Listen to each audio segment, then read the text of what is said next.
Hello everyone, it is the Origami Mommy back with another origami tutorial. And this week we are going to make a wolf and a moon because I like to tell stories when I am putting my origami projects together, and this time around we are having the wolf who's going to be howling at the moon. Ow. You don't have to howl at the moon if you don't want to. But I know that I like to howl at the moon. Yes, I do. So grab 2 pieces of paper, one for your wolf, one for your moon. These are color copy papers. It's easy for you to say. But you can use whatever square pieces of paper that you have. Important thing is that they are square. Okay, I'm going to remove my friends and we are going to make a moon. So this paper already has a diagonal crease in it because it was originally a 8.5 by 11 rectangle square shaped paper, and in order for me to make it into a square I had to take one of the corners and fold it over, and then I had to cut off the extra. So that's why it already has a diagonal crease. However, you will need this diagonal crease in your model. So go ahead and grab your square piece of paper, fold it in half,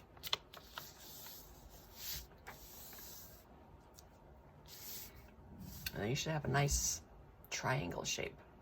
Then you're going to unfold it. I'm going to rotate it, and now you can see you have this long vertical crease. And what we're going to do is called a kite base. So what you're going to do is take these 2 outer downward sloping raw edges. We're going to fold them one at a time so that each one lines up with along that vertical crease. Pay attention to the bottom so that you have nice sharp point. And I kind of I'll bring the upper piece where I want it to be up here. And then I kind of just sort of gently like roll it down until I'm sure that it's a nice sharp crease. And then while I still hold this side down with my opposite hand, since I'm right-handed, I'm using my pointer finger on my right hand to go back and forth and make a firm crease. Okay, so that's what it should look like. Sorry, my paper is kind of big, so it's not really fitting all the way in my screen. So I apologize. It'll get smaller in just a minute. Now we're going to do the same on the other side. And this is a little bit easier because now you have something to match it up against. Just be careful with this corner because sometimes it can rip if it gets, I don't know, folded down too quickly and too firmly. Okay, so that is what you should have. It should look sort of like a diamond shape. Actually, it's a kite shape, which is why it's called, you guessed it, kite base. Okay, so now I'm going to rotate it around and we are going to work on the lower section here. These 2 raw edges that are left over, we're going to fold them inward on top of the top flaps. It's going to look like this. So we're going to bring both of these raw edges one at a time in along that middle crease, just like this. You see what I mean? Let me bring that up so you can see what I'm talking about. So this guy is now lying on top of the underneath flap. Yep. Now you're going to do the same on the other side.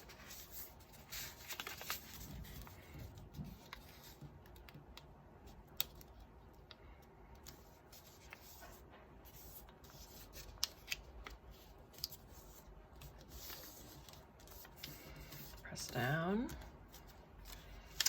Voila. I'm going to turn it around so you can kind of see what I'm talking about. So this is actually the diamond base in origami. Okay, and now where the flappy bits are facing upward, you're just going to fold this model completely in half. It already has a crease there, so you don't need to make any new creases. You're just going to fold it completely in half. Just like that. Kind of a cool shape, huh?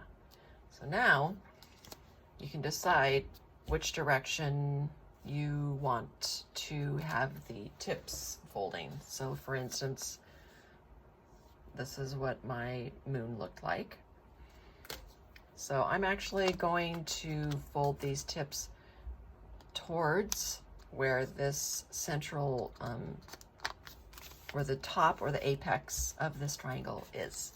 So I'm just going to start to, and actually I'm going to do it sort of a little bit at an angle so that it appears more rounded. Oh, you know what? I am not going to do that. I am sorry. I apologize. We are going to do this thing. We're going to take this point and we're going to fold it away from the apex or this little bumpy part in your triangle. Because actually that's supposed to be like the back or the outer part of the moon there. And you can kind of swing it, maybe I'm going to bring it up a little bit higher and swing it, sort of fold it up at a little angle there. And then I'm going to do the same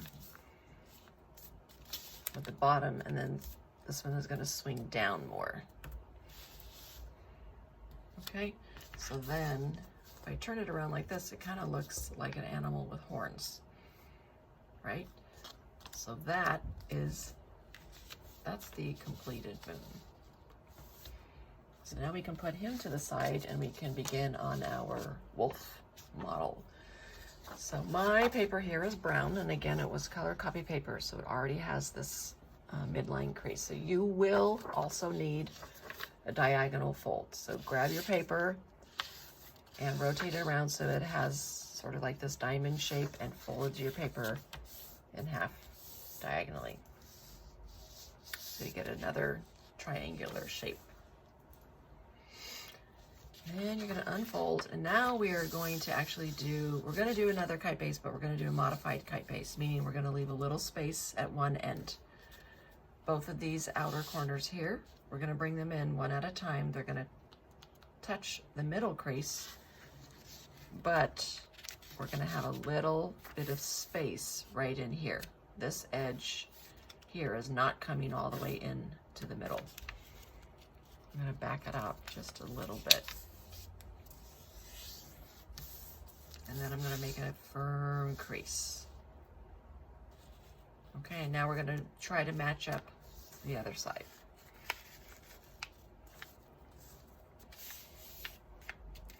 Paying attention to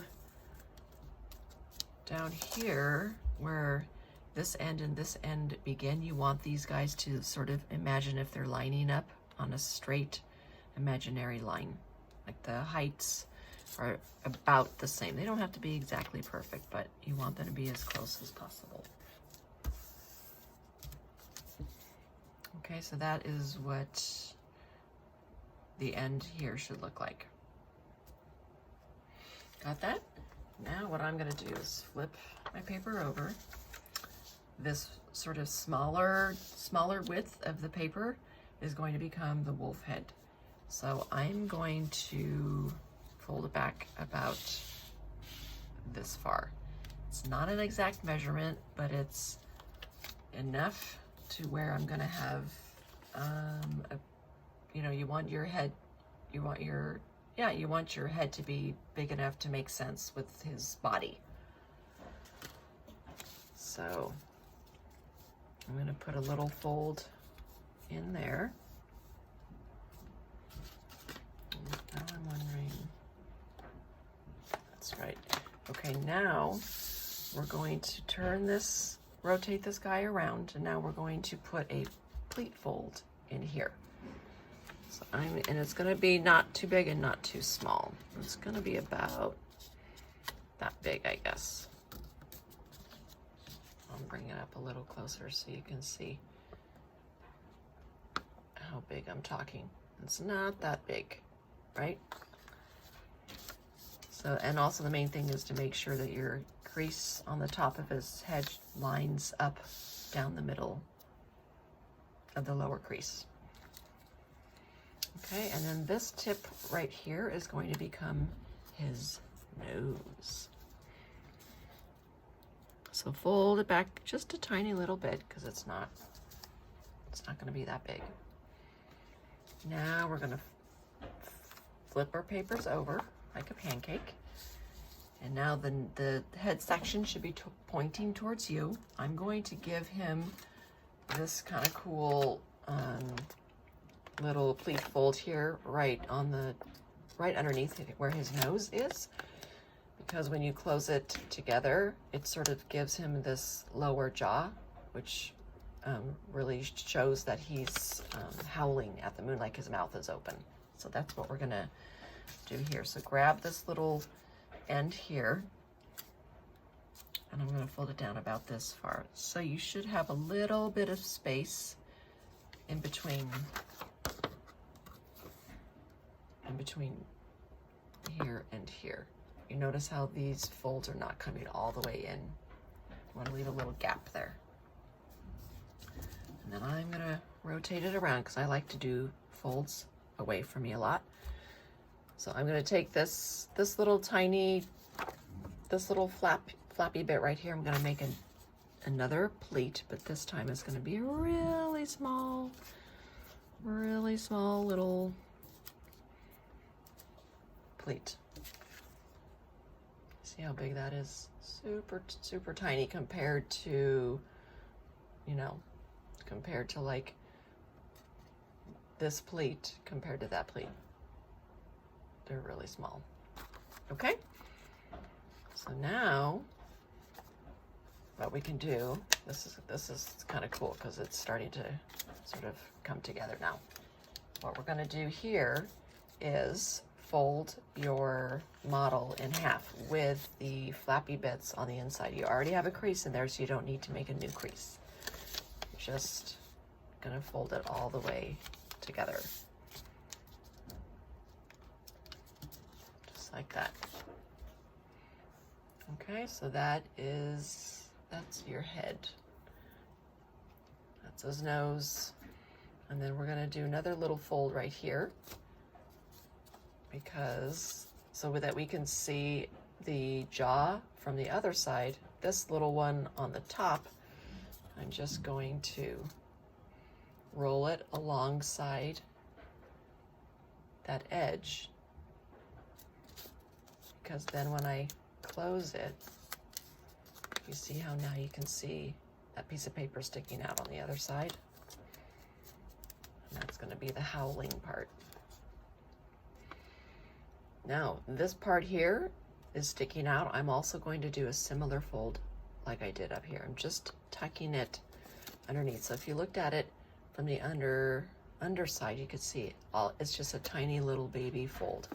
And you could actually fold it in on this side, just so you can see what I'm talking about.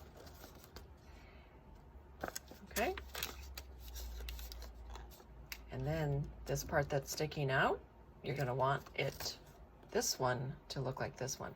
We're not folding this one over like we did this because we want to see it from the one side that is his jaw sticking out. Okay, so I'm gonna put this down and I'm gonna fold this just like this. All right, so now when we turn it over, look, we have that. Isn't that cool? Let me put it underneath the lighter piece so you can see it better. There you go. Sweet. All right, we will give him ears in a second. We're gonna need scissors for that. Now, all we have to do basically is just give him his tail. So I'm gonna take this lower part that's folding downward, and I'm gonna take, it's a raw edge, and I'm gonna fold it up. And again, this is going to be folded at a slight angle here. You want to make sure that this part is a little bit thick also. So it should look like that. Now you can just leave your model like this if you would like. However, for those of you that would like a little challenge, I'm going to show you how to do an outside reverse fold. So that means you're going to take this flap that we just folded down, you're going to unfold it, and then we're going to kind of open up your model almost flat. And I want you to notice this crease here and this crease here. We're going to fold our paper. Right now, if I looked at it, our paper is kind of, it's curving a little bit down this way. So what we want actually it to do is I'm going to poke my finger right here in the middle. And do you see when I did that? Did you kind of hear a little snap? I'm going to do it again. So right here, I'm going to come from underneath, push on that middle part, and it kind of crinkled a little bit. When it does that, you know that it's ready. You're going to re-close the paper, and now look, the paper has folded itself on both sides of the model. Isn't that so cool? And then when it has done that, you're going to put your paper back down on the table. And there you go. So now he has kind of like a little paw, and that is his tail. So now what we're going to do is give him some ears. So this is what his friend looks like. So it was driving me crazy that I couldn't, there's no paper, loose paper here, without it becoming a really difficult model to give him some ears. So what I'm going to do is just do a little cut. And so I'm going to draw a little line so you can kind of see where I'm going to do that. So it's basically, and it's only on this side. So I'm going to take some scissors and I'm going to make a cut from here to here, only on this side. So underneath there's like a little pocket there. So you want to make sure that you take your scissor. And if you have bigger scissors, it might be more challenging. So I'm just going to cut right along that line as far as I can go. And then, look, and actually I'm just going to sort of rip the very top part. And there you have some ears. And now he has some friends to howl at the moon. So, as you can see, I enjoy decorating my models quite a bit. So what I did here is I just used some oil pastels. If you have like crayons or colored pencil, you can do the same and give your wolf some more personality. I added some whiskers here, colored the nose. These were like gray. Anyways, you guys can decorate it however you want, but that is the finished wolf model. So I hope that you enjoyed today's class, and I look forward to seeing you again soon. Take care.